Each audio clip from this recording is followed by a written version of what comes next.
Assalamualaikum warahmatullahi wabarakatuh. Izin memperkenalkan diri, nama saya Sultan Pariski dengan NPM 23150610054. Nah, di sini saya akan melakukan penjelasan analisis saya terkait dengan melakukan monitoring kepada Linux server menggunakan PRTG dan juga SNMP. Di mana SNMP-nya adalah sebagai jembatan untuk melakukan monitoring antara PRTG dan juga Linux. Oke, di sini dapat kalian lihat di sini saya menggunakan 4 sensor untuk melakukan monitoring terhadap Linuxnya, yaitu yang pertama CPU usage, display, Linux load, dan juga memori. Dimana di sini dapat kalian lihat untuk sistem informasi dari Linux saya sendiri adalah IP address-nya itu 172.22.22.8.195 dengan sistem deskripsi adalah Linux Labcom 68085 generate, dimana sistem name saya sendiri adalah Labcom. Juga terdapat hardware yang mana hardware saya ini terdapat name, class, dan juga caption. Maka kita dapat melihat setiap name itu untuk melihat propertiesnya. Oke, mungkin ini untuk penjelasan dari Linux saya. Langsung saja kita masuk ke bagian penjelasan analisis dari monitoring Linux saya yang telah saya lakukan selama 3 jam. Oke.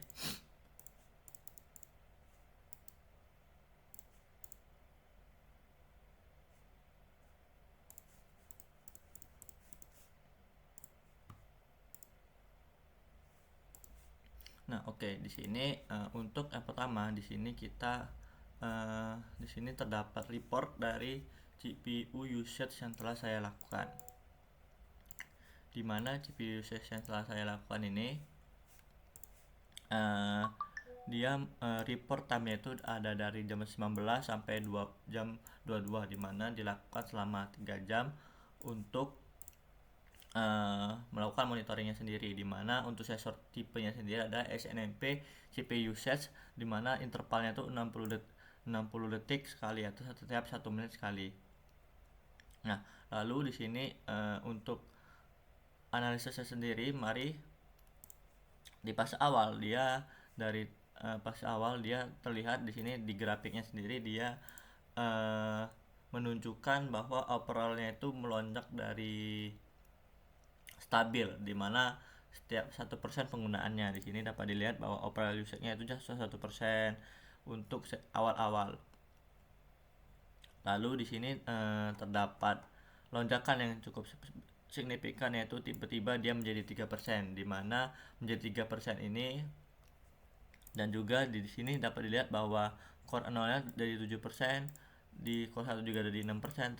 Terdapat lonjakan-lonjakan tersebut yang mana menunjukkan adanya proses sementara yang mana yang menggunakan CPU secara intens, di mana kemungkinan besar ini ada proses yang terjadi atau startup aplikasi atau juga service yang sedang berjalan saat monitoring itu dilakukan. Jadi di Linux ini berjalan sebuah aplikasi atau service yang mana ditunjukkan di core 0 dan juga core 1, dia menjadi lonjakan 7% dan juga 3% overall average-nya, dimana untuk yang lainnya dia tidak terjadi lonjakan yang cukup besar, dimana overall average-nya itu 1% semua untuk startnya. Nah, lalu di sini terdapat merah, dia tidak melakukan monitoring dikarenakan pada jam tersebut atau pada saat tersebut wifi saya itu gangguan, jadi dia tidak melakukan penunjukan terhadap monitoring, yaitu downtime-nya dia jadi 51%, 100%, juga 52%, dimana pada saat itu wifi saya gangguan dan saya langsung melakukan antisipasi untuk mengganti jaringan saya, dimana di sini ditunjukkan bahwa dia menjadi aktif lagi, downtime operasinya menjadi 100% dan downtime-nya jadi 0%. Oke. Nah, lalu di mana server saya ini memiliki kapasitas CPU yang sangat besar untuk beban saat ini. Bahkan pada puncaknya total penggunaan itu hanya 3% dari kapasitas 4 core, di mana server saya ini mungkin bisa menangani beban yang cukup berat sebelum mencapai 100% ininya, 100% penggunaan CPU-nya. Di mana juga CPU saya sendiri di sini, Linux saya sendiri di sini tidak menggunakan terlalu banyak atau mengisi terlalu banyak aplikasi atau juga service. Jadi menunjukkan bahwa CPU saya ini atau Linux saya ini tidak memiliki banyak beban seperti itu. Nah, dapat di sini adalah sensor history di mana dia unknown itu 9 detik, di mana pada awal-awal dia melakukan pembacaan dulu untuk si atau sensor saya ini udah aktif atau belum. Lalu dia menunjukkan aktif, di mana aktif 2 jam, lalu dia dapat down 8 menit, di mana di sini saya seperti yang saya jelaskan sebelumnya bahwa wifi saya itu terdapat gangguan. Lalu dia up lagi sekitar 50 detik. Di sini dia melakukan pembacaan lagi setelah down 8 menit. Lalu dia 50 detik terakhir adalah uh, ini menunjukkan bahwa sensor saya sudah berhenti melakukan pembacaan seperti itu. Oke, kita lanjut ke memori, dimana di memori sendiri di sini menunjukkan bahwa available memory saya itu sekitar 79% dengan available memory 1,52 GB, total memory 1,92 GB, total time-nya 0%, dan coverage 100% untuk pada awal-awal. Nah, untuk appearance-nya sendiri di mana total value-nya 166, pembaca 166 kali, available memory itu ditunjukkan sekitar 49% dengan available memory 0,94 GB dan total memori dia tetap konstan yaitu 1,92 GB, downtime 4% dan juga coverage 99%. Nah, di sini juga dapat kita lihat pada grafik dia menunjukkan bahwa memori saya itu dia konstan untuk grafiknya. Tapi terdapat sebuah downtime sendiri di mana di CPU juga berlaku hal yang sama dikarenakan wifi saya itu pada saat jam tersebut dia gangguan. Oke. Nah, dapat kita lihat di sini untuk date-nya itu dia konstan, di mana pada awal-awal dia menunjukkan available memory 49% dan pada jam 19.34 dia terjadi penurunan memori dari 79 hingga ke 67, 65, 62, 61, 57, 58, 53, 52 hingga dia konstannya di 47. Nah, mengapa hal tersebut terjadi? Dikarenakan adanya aplikasi yang secara dinamis itu mengalokasikan memorinya secara besar-besaran. Jadi terjadi lonjakan yang cukup besar karena memang pada saat itu memori saya itu karakteristik memori caching oleh kernel Linux. Jadi sistem secara cerdas menggunakan memori kosong untuk cache disk, bukan memori leak. Jadi hal tersebut bukan terjadi memori leak atau tiba-tiba terdapat aplikasi yang memulai, tapi karena itu karakteristik dari memori caching oleh si kernel Linux. Jadi sistem itu secara otomatis menggunakan memori kosong itu untuk cache disk. Jadi dia tiba-tiba, makanya si RAM saya itu atau memori saya itu dia terdapat sebuah lonjakan yang besar penurunannya memorinya dari 1,5 menjadi 1 GB seperti itu. Nah, lalu lanjut di sini dapat kita lihat dia untuk persenannya dia atau monitoringnya dia menunjukkan bahwa setelah terjadi lonjakan yang mana sistem itu mengalokasikan memori kosong ke cache disk, dia tetap stabil di 47%. Nah, di sini terdapat penurunan atau tiba-tiba down untuk monitoring ini dikarenakan memang pada saat jam tersebut wifi saya itu gangguan. Oke. Lalu mengapa hal tadi terjadi sebuah lonjakan yang cukup besar? Nah, hal itu bukanlah sebuah memory leak atau kebocoran dari memori, tetapi memang pola stabil setelah pas awal menunjukkan manajemen memori yang sehat. Jadi Linux itu menggunakan memori yang kosong untuk cache, yang mana hal itu adalah hal yang kondisinya normal dan juga optimal. Nah, jika kita khawatir bahwa hanya 74% memori tersedia, nah perlu dipahami bahwa di Linux memori yang tidak terpakai dianggap terbuang. Nah, karena itu akan selalu menggunakan memori kosong untuk cache guna meningkatkan performa dari Linux server kita sendiri. Jadi di sini 47% kapasitas itu sangat aman karena memang memiliki buffer 47% yang signifikan. memory pressure itu baru terjadi jika available memory konsisten di kurang dari 10%.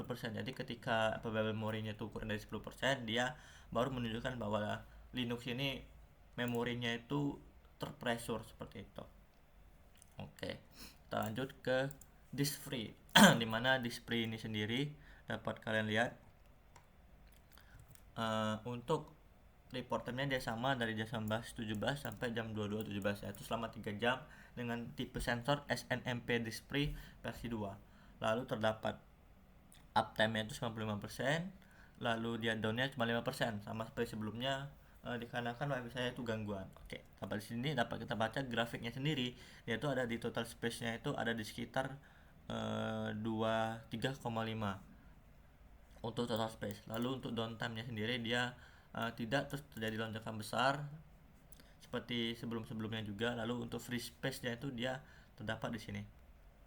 Nah, lalu untuk free space dalam giga dia ternyata ada di sekitar 17,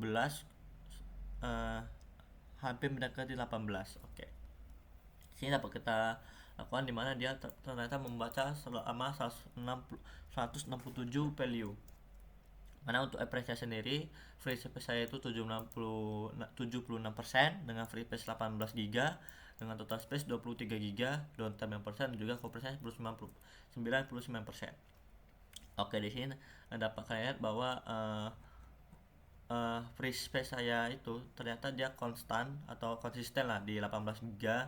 Dia tidak terpakai juga dikarenakan memang di sini saya tidak melakukan penginstalan apapun atau juga Linux saya itu tidak melakukan penginstalan apapun terhadap Linux, jadi dia free space-nya tidak berubah sama sekali.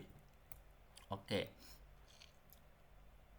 Nah, di sini beban input output saya itu sangat rendah karena memang load average-nya itu mendekati 0. Jadi load average-nya itu mendekati 0%.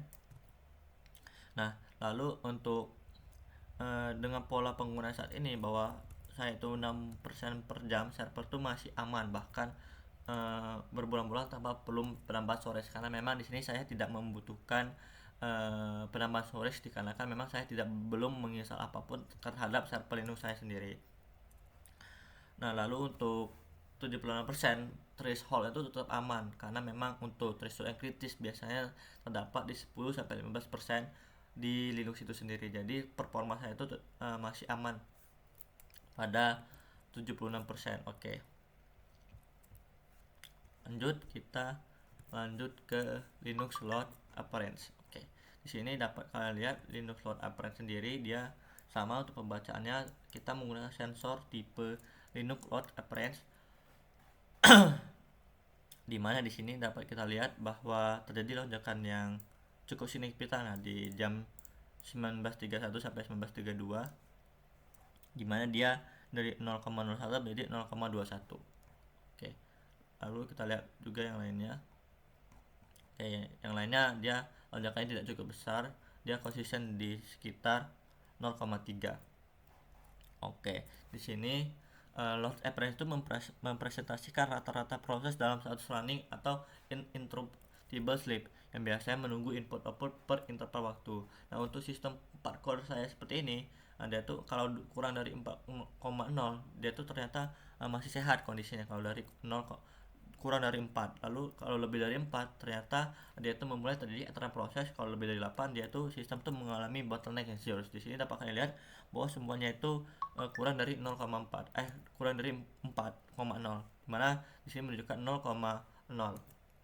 Nah, untuk fase awal dia itu menggunakan load average Linuxnya itu di 0,0 yang mana menunjukkan hal itu sangat baik gitu. Lalu terjadi puncak yang tertinggi itu ada di 0,21. Dapat kita lihat lagi 0,21 yang paling besar sepertinya. Oke, benar. Jadi untuk yang paling besar itu ada di 0,21. 0,21 yang mana menunjukkan bahwa masih aman karena di bawah threshold yaitu 4,0. Nah, lalu dapat kalian bahwa di sini load average Linux saya itu dia tetap stabil di sekitaran 0,0 Kalian lihat di sini dia 0,0 dan juga 0, bahwa dia menunjukkan bahwa dia tidak memiliki proses apapun pada saat jam tersebut.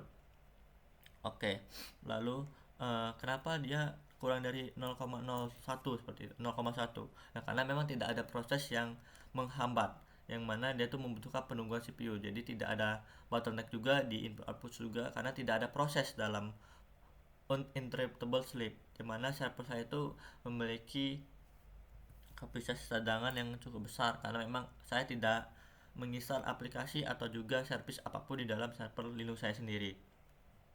Nah, oke, mungkin untuk kesimpulannya sendiri, pada yang awal di CPU saya itu sangat sehat, lalu memori juga saya sehat, dimana 47% available-nya, lalu load average juga dia kurang dari 0,03, dan juga di space-nya ada 76% free, yang mana tidak ada bottleneck pada input output. Oke, mungkin monitoring ini bukan tentang pengumpulan data, tapi tentang mengubah data menjadi tindakan, dimana downtime 9 menit yang saya temukan itu mungkin tampak kecil, tapi juga kalau kita ibaratkan ke server asli, server produksi yang mana 100% pengguna, itu artinya 900 menit produktivitas hilang. Jadi di sini kita harus mengantisipasi bagaimana kita tuh tidak adanya downtime 9 menit tersebut. Oke, mungkin cukup sekian penjelasan dari saya terkait dengan monitoring Linux server menggunakan PRTG. Mohon maaf jika ada salah kata. Saya akhiri. Wassalamualaikum warahmatullahi wabarakatuh.